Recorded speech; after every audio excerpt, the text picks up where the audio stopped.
حکومت استرالیا بروانی جبربند کرنا تورن جواکی دکه بو سنه لیان.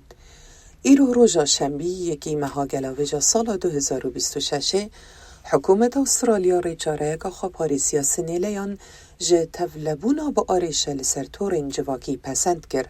هرچند کو یاسایا بربند کرنه لمه ها 12 یا پارسال هاتی بی پجراندن لی آستنگین بجه کرناوی پر بزحمتن. بنگاوا پارستنه که دکار پشتی و کولینا آشکرا کرد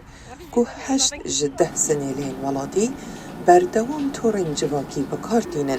هرچند که او 3 مهن بربند کرن به فرمی لولادی هاتیه ناسین. ام بخوازن یا نه گنج و زارok گهداری و پیگیری بیاسای ناکن لو ما یافره کودایک و باب بر پرسایتی بستوه بگرنو بردوام هایا وانجی هبه. زیده بکار آنینا وان تورانج آلی زاروکن دبن 16 سالیه دا باندورکا مزن لسر ساخلمیا وان هیا همج آلی درونی همجی یه بدنی و هزروانیه و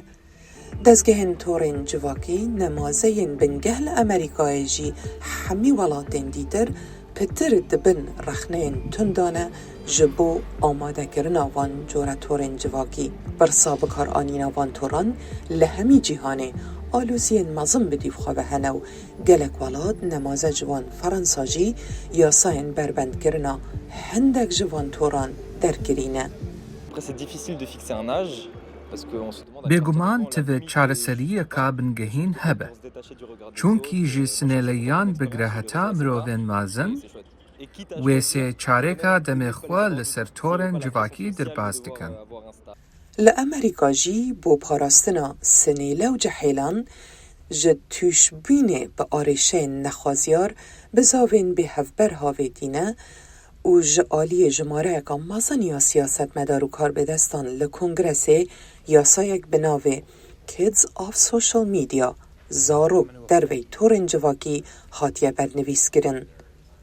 مجیلاهی مروان لسر تورن جواکی نها برسکا جیهانیه و هیوی هیا گوالاتین دیدر جی جاولیک دو بکن بوی و دیدنا چاره سریه که نخواست مبخاراستنا روح و رحوان زاروک و سنیلیان.